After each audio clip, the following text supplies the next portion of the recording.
Hi everybody, I'm Leon, and today we'll be taking a look at the Adventure Force Spectrum. It's been out for a little bit. Does it still hold up? Let's take a look. If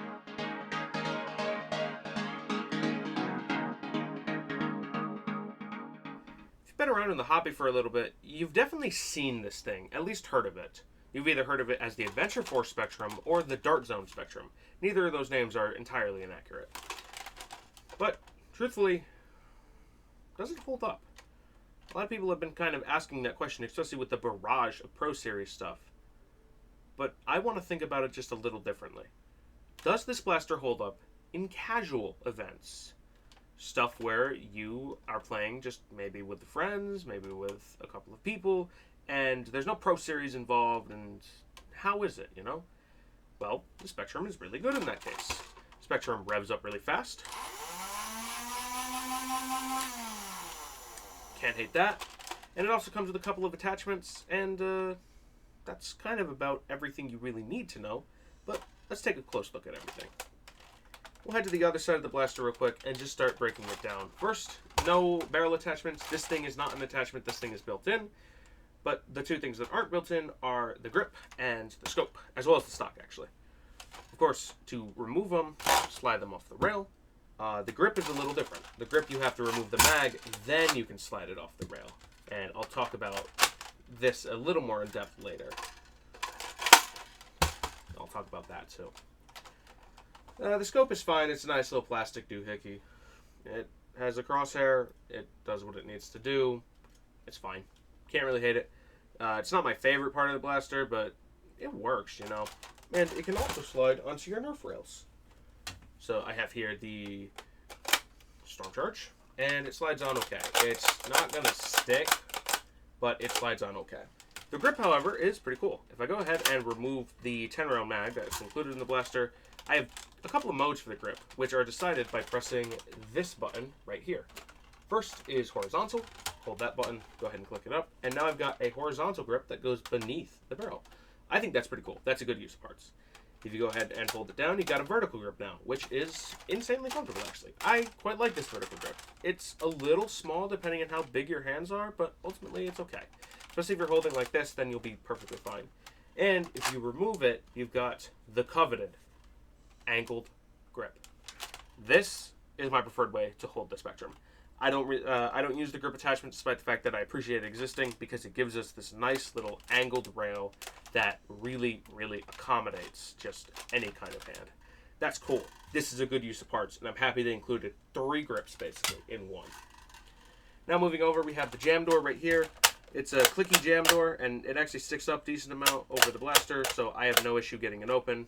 It definitely gives you enough access space, although, truth be told, this one hasn't jammed on me, so I can't really tell you how good it is to clear out a jam because it hasn't jammed, which is a good sign. I can definitely at least tell you that I feel there's definitely adequate amount of space. Even with the sort of long barrel, you should be okay. The magwell is where we run into some trouble. The magwell itself seems fine, but I think it's got a couple of quirks to it which I'm not entirely a fan of. First thing is the shaping of the magwell. It does not really accommodate reloads if you aren't really sure where the magwell is. You kind of have to get it right or it will kind of make it a little worse for you. A trick that I like to use is come at the magwell like this at a slight angle and then force the mag in. That will guide it itself. You definitely have to be mindful of that when reloading this blaster since the magwell is a little hard to hit, even for people who are experienced with the gun. That being said, the mag release is fine until one point. 18 round mags. Why these in particular? Well, they have that nice little bump right there, which makes them not super easy to take out reliably all the time. So I'm able to do that, but M4 reload is a little tougher. It gives it that really kind of not great amount of resistance that makes it just slightly hard to reload. So if you're spec'd into 18-round mags, I'd actually recommend avoiding the Spectrum unless you're interested in picking up Worker 22s or you have a couple of 12s just kind of hanging around, which 12s are pretty ubiquitous, so you might have them. But if you're really spec'd into 18s and you only run 18-round magazines, I'd actually definitely consider this one to be sort of an iffy pickup. Maybe wait for a sale. However, if you're not spec'd into 18-round mags and you just kind of run whatever you have, you'll be perfectly fine. The included mag is this little 10-round magazine. I don't like this thing at all. It is not a Nerf 10-round magazine in quality, that's for sure. And it is really grindy and tough in Nerf magwells compared to the sort of smoothness that we get with the other 10-round straight mags. It doesn't feel good. I won't say it's as bad as an Air Warriors 8-round or 10-round magazine, the old style at least, not the ones that came with the Easy Fire. But I certainly am not a big fan of this magazine, and I really wish it was better. But $20 blaster. Who cares? Grip is comfortable. I definitely feel that the length of pull is fun, and I'll open the jam door real quick so we don't have any revs. Trigger is super snappy. You can hear that snap. The flywheel, the rev trigger here is one of the 2-finger ones.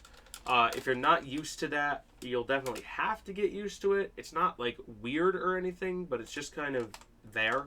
And if you're not used to it, it'll take a second to get used to, I definitely think. Especially if you're not used to revving with 2 triggers, just the 1, compared to most Nerf things. Trigger itself feels good. Grip is comfortable. There's a couple of weird shaping kind of things on the grip which don't feel like amazing, but I won't ever say that this grip is uncomfortable. It definitely feels pleasant to hold, and it's comfortable for me. It is a little small, I will say. I only really have like maybe a finger's worth of space here on the end, which is fine, but if you have really big hands, this one might be sort of like a slip-off for you. But you'll be fine. I think you'll be fine regardless. Now moving on to sort of the other thing that I'm not too much of a fan of. It's the included stock. It's extendable. It doesn't really like to fold in, but I'm going to compare something real quick. And you'll see footage of this. So in front of me right now is 3 stocks lined up. The fully extended Spectrum stock, the fully extended Villianator stock, and the fully extended Regulator stock. You can see that the Regulator stock is significantly longer than the 2 of them. But this thing is tiny. Like, really tiny. I will never run this stock just because of how tiny it is. But it's not compatible with your Nerf stocks. So you kind of have to choose between no stock, tiny stock that comes with it, or you have to go grab a Villianator. And the Villianator goes ahead and gives you the stock for it, which I will say is comfortable. It's not my favorite, but it's comfortable. And it certainly works, but I kind of wish it could take Nerf stocks. During my critique section / opinion section, you'll hear sort of how they fix this sort of issue. But apart from that, there's nothing really else to talk about. Let's go ahead and see it fire. Shooting the included darts in the included mag out of the included combo. Take a look. This is overloaded to 12.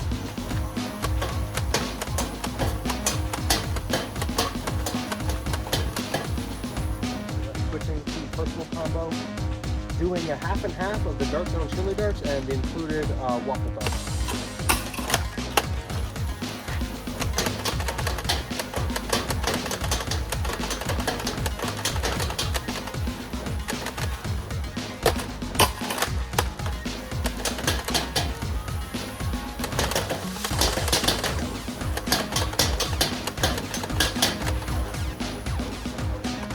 Holds up.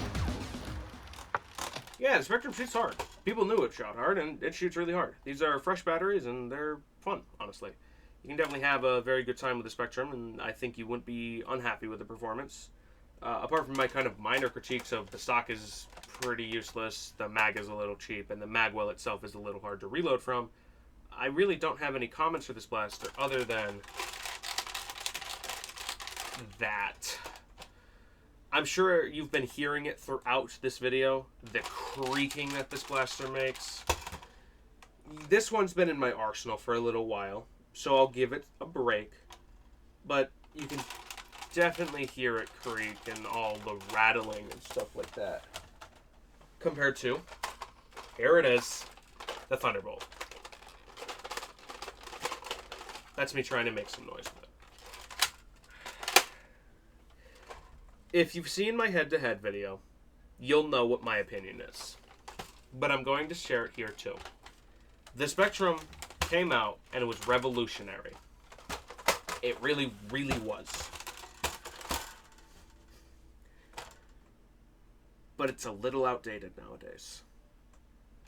The Magwell is kind of my biggest complaint because I really like getting reloads correct. And the Thunderbolt, I can always do that with reliably no matter how I go at it. The Spectrum, I still have to get used to, even though I've fielded this blaster for many Nerf Wars. For many, I mean probably around the 50 mark of matches. That's huge. 50 Nerf Wars, I wouldn't say 50 Nerf Wars. I don't know how many Nerf Wars this thing's been a part of, but I know at least 50 matches I've ran this thing for. And it's a fun blaster. But it just has that little bit of outdatedness that kind of makes it a little less of a go get it immediately kind of pickup for me. Because now that the Thunderbolt is out, it's really no contest. The Thunderbolt is incredible. Nerf stock attachment point. Still has that kind of similar issue with 18s, but a little less extreme. Rails, sure, it doesn't have the cool angled grip, but that's okay, you know? Thunderbolt does everything that the Spectrum does, but just fixes the problems that the Spectrum did. Of course, this one is $5 less, so sure. But I don't love it like I used to. I think that's true for a lot of people. I don't think they love it like they used to. Would I still recommend it? Hands down, absolutely. But I'd also like to say this before I give you just a recommendation out of the blue. The Thunderbolt fixes all the problems for $5 more. I would recommend getting that. If you are okay with what the Spectrum offers you and are used to the Spectrum's form factors or are okay with it or really like the design or really like what it stands for, you will not have a bad time with the Spectrum at all. However, the Thunderbolt fixes all of the issues that this blaster has. So, if you're looking between the two, the Thunderbolt wins, in my opinion. But, if you like everything that you see on the Spectrum, it has still got one of my highest recommendations to date. But that's going to go ahead and conclude my review of the Dart Zone or Adventure Force, depending on who you ask, Spectrum. I hope you enjoyed this video and enjoy what I do here. And if you do, go ahead and like and subscribe. Leave a comment if you have this one, or leave a comment if this helped you make a purchase decision. Either way, I think you'll enjoy this one. The Spectrum came at a time that a lot of people are thankful for. It was Nerf Elite 2.0 had started taking the world by storm, and with that came the avalanche of Pro Series blasters. Everything needs to be Pro now. So, the Spectrum comes out, and it really kind of made a lot of people happy. Casual Nerf isn't dead. Casual Nerf can be strong, but casual Nerf isn't dead. And I think we definitely owe the Spectrum at least a little bit of our respect. While it might not hold up, because the Thunderbolt has modernized it, I would like to give a nice little thank you to the Spectrum. Because without it, we might be in one of the worst places that Nerf has ever been. But the Spectrum came along and it said, I'm going to be here, and I'm going to be powerful, but I'm going to be geared towards the casual Nerfer, and that's what we need. So, if you can appreciate a little bit of your history, Spectrum might be your pickup. As always, take it easy.